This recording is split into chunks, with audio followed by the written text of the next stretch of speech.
Hello, my name is Borat. I new in town. Sacha Baron Cohen é um astro conhecido pelo mundo todo, mas talvez o público saiba mais da vida do Borat, Ali G e Bruno do que do próprio ator por trás dessas sátiras. Por muitos anos, o ator manteve uma vida muito reservada e só dava entrevistas caracterizado como um desses personagens. Mas isso vem mudando recentemente. Quem é o homem por trás do bigode do Borat? Para entender como Sacha Baron Cohen começou sua carreira e por que ele era tão receoso de aparecer de cara limpa em frente às câmeras, é só acompanhar esse retrato omelete.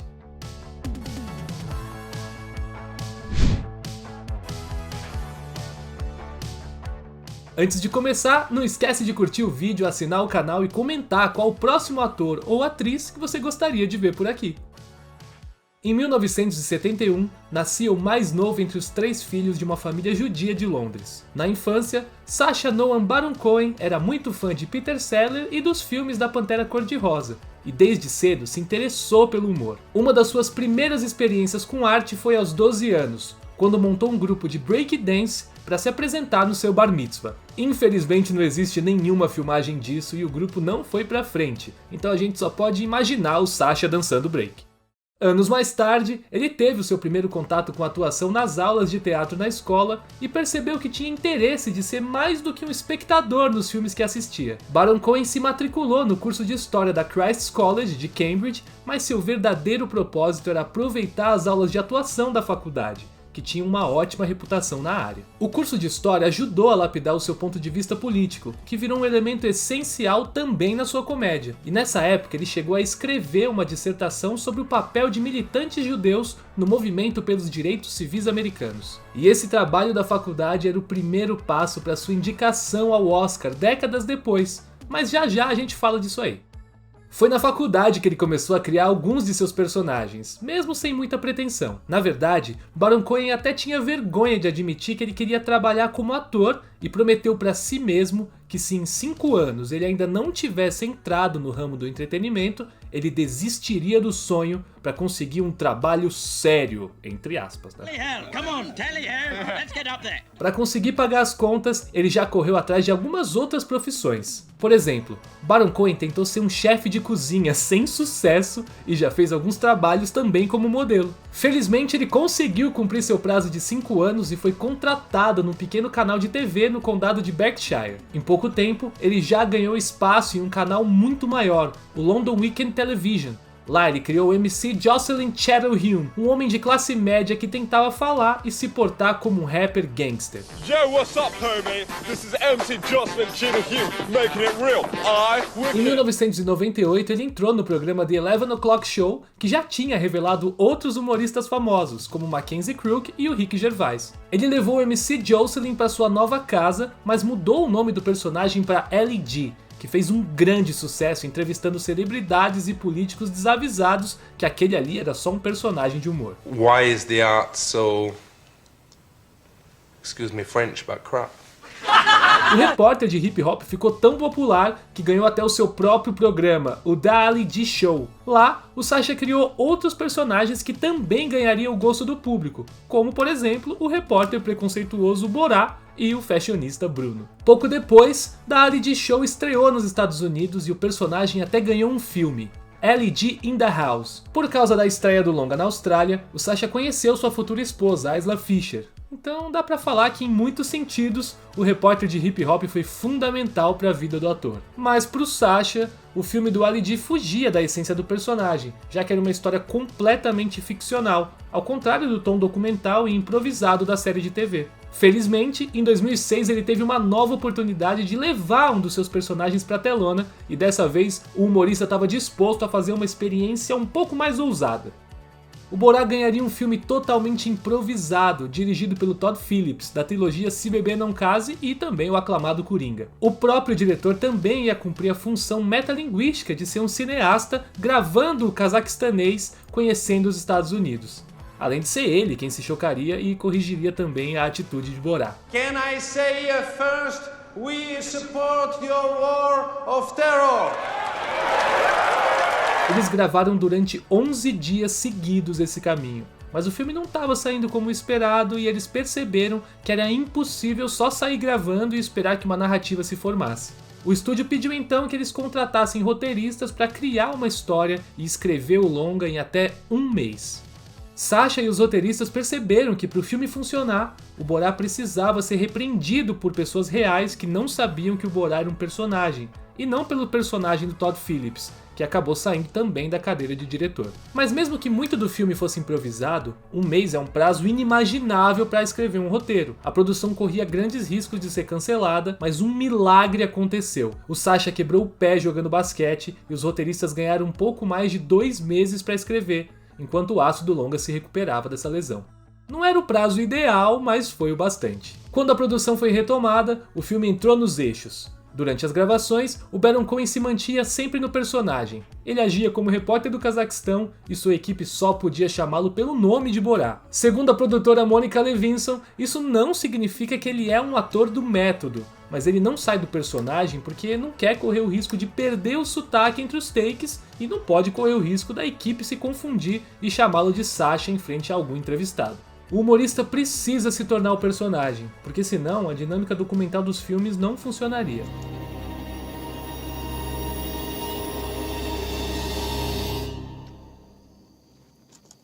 Em 2006, Borá, o segundo melhor repórter do glorioso país Cazaquistão Viaja à América, foi lançado e se envolveu em várias polêmicas, como ser banido no Cazaquistão, ter recebido mais de 3.000 processos e supostamente ser o motivo do divórcio da Pamela Anderson.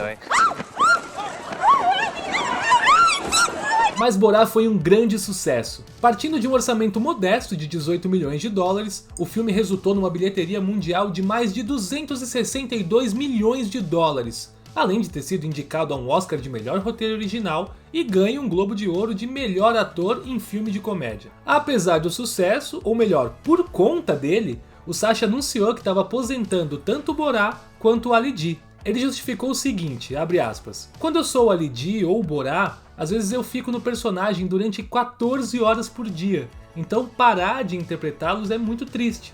É como dizer adeus para alguém querido. Mas o problema com o sucesso, apesar de ser fantástico, é que cada pessoa que vê um filme do Borá é uma pessoa a menos que eu consigo enganar como Borá. No ano seguinte, o ator foi escalado em um filme do Steven Spielberg e parecia que sua carreira tomaria um outro rumo. Quando ele descobriu que o diretor estava fazendo um longa sobre o julgamento de militantes dos direitos civis que foram presos após organizar um protesto pacífico contra a guerra do Vietnã, ele sabia que precisava estar nesse elenco. Afinal de contas, um dos protagonistas do filme seria o Abe Hoffman, uma figura que o Sasha admirava desde que ele fez aquele trabalho sobre o papel dos judeus nesse movimento. Ele passou 2 semanas fazendo aula com um especialista em sotaques para provar a Spielberg que ele conseguia falar como um americano. Nesse processo, o Coen gravou 47 versões diferentes de um discurso de 2 minutos do Abe Hoffman até conseguir fazer um sotaque perfeito. O Sasha foi escalado, mas isso tudo aconteceu em 2007 e, como você bem sabe, o filme não saiu nesse ano e nem foi dirigido pelo Spielberg. O sindicato dos roteiristas passou por uma greve que resultou no adiamento do longa e também no afastamento do Spielberg, e o projeto teve que ser pausado sem data definida para voltar. Outro projeto que o ator entrou de cabeça foi a cinebiografia do Queen, onde ele interpretaria o próprio Freddie Mercury. O Sasha estava fazendo de tudo para tirar o filme do papel, inclusive sondando diretores como David Fincher e Tom Hopper. O humorista também tinha uma visão muito específica do que ele queria mostrar da vida do artista, incluindo boa parte da sua vida sexual e hábitos exóticos, como a prática de colocar anões andando pelas festas com pratos cheios de cocaína na cabeça. Ele foi anunciado como parte do longa em 2010, mas 3 anos depois se afastou do papel protagonista. A justificativa do guitarrista Brian May foi que ter o intérprete de Borá no papel de Freddie Mercury seria muito distrativo para o público, mas Sasha tem uma outra versão do que aconteceu. Segundo ele, o plano original era que Fred morresse no meio do filme e o restante fosse a história de como a banda seguiu sem ele.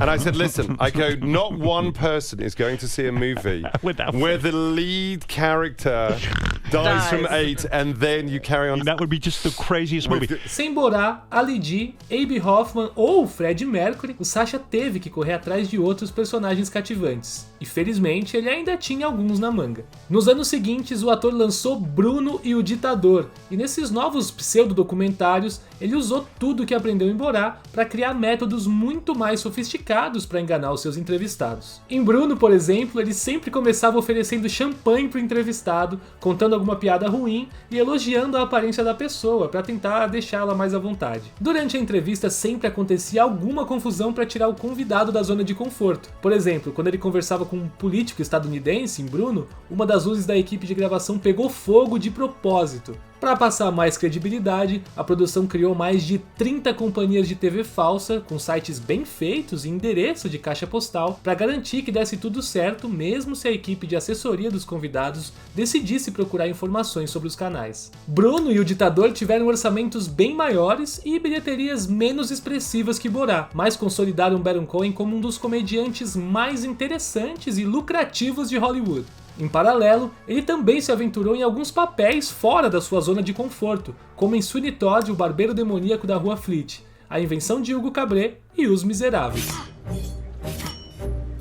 Em Hollywood, esse tipo de performance dramática costuma render mais credibilidade do que as de comédia. O ator dizia que nessa época ele era elogiado por muitas pessoas por estar interpretando pessoas reais, entre aspas, só por serem personagens mais tradicionais. Ele respondia que as centenas de pessoas que conheceram o Borá tinham certeza de que ele era uma pessoa real. Depois de 6 anos longe dos personagens satíricos e quase 2 décadas do programa do Ali G, Baron Cohen voltou para a televisão com Who is America, onde ele criou novos personagens, como Aaron Moorad, que é um ex-membro do exército israelense com táticas militares não convencionais. I am going to teach you how to use your buttocks to intimidate ISIS. Show me the buttock. No, trousers down. Okay, go!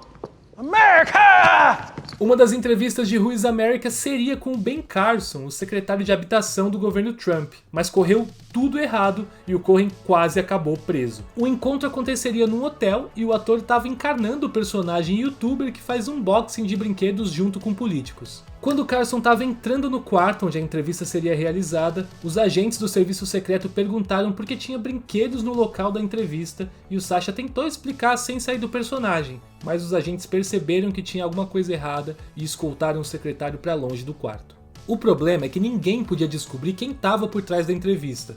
Afinal, em 2018, o humorista já era bem mais famoso do que na época de Borá, e se vazasse a informação que o Sacha Baron Cohen estava fazendo uma nova série, ia ser muito mais difícil enganar os próximos entrevistados. A equipe fugiu para um outro quarto e começou a planejar como iam sair do prédio. A rota que eles tinham pensado inicialmente era através da área do lixo nos fundos do hotel, mas tinham agentes secretos por lá, e eles tinham que correr para pensar em um outro jeito de fugir. No fim das contas, o guarda-costas do humorista deixou um carro esperando na frente do hotel e disse para ele sair pela porta da frente e se os agentes tentassem parar ele, ele ia impedir.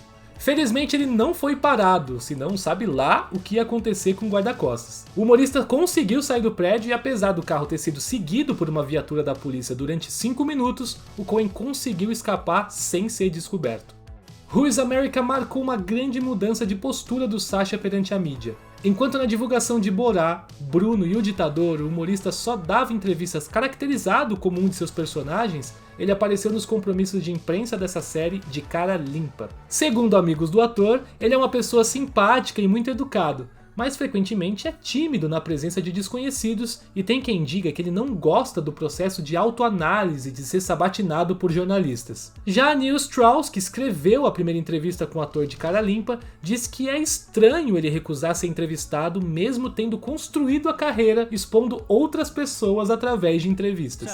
Probably some of that is insecurity, but a lot of that is I just didn't want to be recognized. I didn't see the upside of becoming famous as myself. Em 2019, Sacha fez um de seus discursos públicos mais importantes até então e falou durante 25 minutos na Liga Antidifamação, criticando a postura que o Facebook e outras redes sociais têm com fake news e discursos preconceituosos, numa campanha chamada de Pare de Lucrar com o Ódio. If Facebook were around in the 1930s, it would have allowed Hitler to post 30-second ads on his solution to the Jewish problem.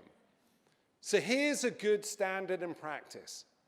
Facebook, start fact-checking political ads before you run them. Nessa nova fase, ficou claro que um assunto recorrente em todas as entrevistas e discursos do Cohen era a política. Então, nada mais justo do que ele tirar da aposentadoria o seu personagem mais associado ao tema, Borá. What would you like on this?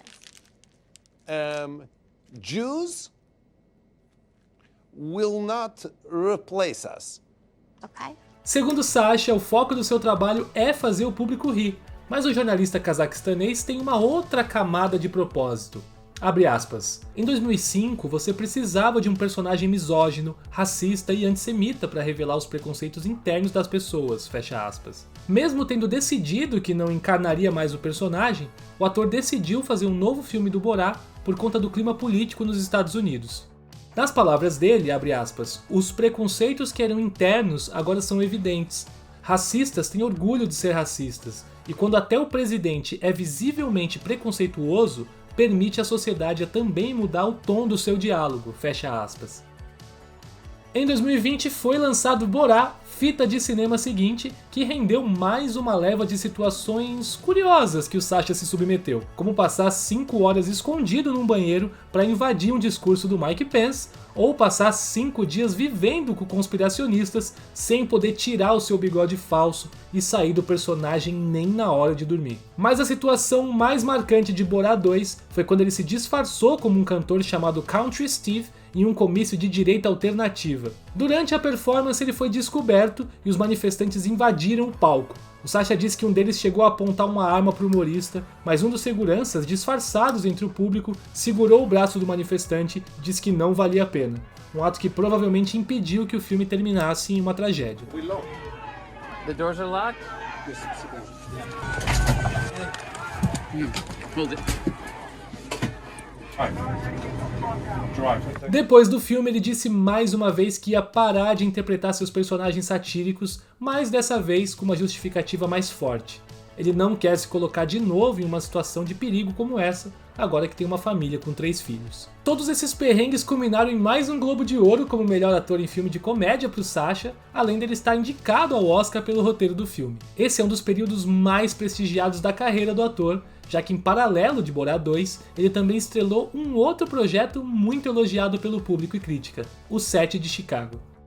Uma década depois do projeto com Spielberg ter sido interrompido, o filme foi retomado, dessa vez com o também roteirista Aaron Sorkin no comando. Sorkin comparou a atuação do Baron Cohen com a do Jack Nicholson em Questão de Honra. O diretor disse que todo mundo parou para assistir o Sasha na sua cena no tribunal, inclusive os 120 figurantes que já estavam liberados para ir embora, continuaram no set para ver de perto aquela performance. E foi graças ao seu papel como Abe Hoffman que ele recebeu sua primeira indicação ao Oscar por atuação. Tirando sua indicação como roteirista, o Sasha não tinha uma história muito positiva com a academia. Em 2012, houve até muita especulação se ele seria banido ou não da premiação, já que todo mundo sabia que o humorista estava planejando alguma pegadinha na premiação. A academia decidiu não bani-lo, mas pediu encarecidamente que ele não fizesse nada de absurdo. E obviamente o ator ignorou o pedido. Ele foi vestido como ditador e derramou as cinzas do falecido Kim Jong-il em um apresentador do canal E, logo antes de ser escoltado para fora do tapete vermelho pelos seguranças. You know, part of me thought he would be up to something, Juliana. Já em 2016, a academia o convidou para apresentar uma categoria, desde que ele não pregasse nenhuma peça no evento. Ele concordou, mas pediu para sua esposa, Isla Fisher, esconder os adereços do Ali debaixo do seu vestido, e então apresentou a categoria fantasiado como um repórter de hip hop. Dada a trajetória do Oscar em reconhecer mais dramas do que comédia, até dá para entender porque o Baron Cohen só foi indicado por uma performance séria, apesar do seu trabalho fazendo personagens absurdos passarem por pessoas reais, em filmes como Borá e Bruno, seja inegavelmente impressionante. O ator não tem uma preferência entre esses dois tipos de papéis. Ele diz que Borá foi a coisa mais difícil que eu fiz na minha vida e o set de Chicago teve seus próprios desafios incrivelmente difíceis. Eu acho que atores são corajosos, porque você está vivendo uma vida instável. Picos são seguidos por vales, então você precisa de sorte, de talento e precisa trabalhar incansavelmente. Nesse momento, Sacha Baron Cohen está em um pico da sua carreira, mas agora que ele decidiu de vez não fazer mais projetos perigosos como Borat 2, só resta saber se o humorista vai perseguir mais papéis dramáticos ou se vai conseguir se reinventar dentro do humor. E o que você prefere? O Sacha fazendo drama, comédia ou conciliando os dois? Deixa sua opinião aí nos comentários e conta também se você acha que ele seria um bom Fred Mercury. Se você gostou desse vídeo, não se esquece de curtir, clicar no sininho e assinar o canal para não perder os próximos retratos e outros vídeos por aqui. Nos vemos semana que vem. Tchau, tchau!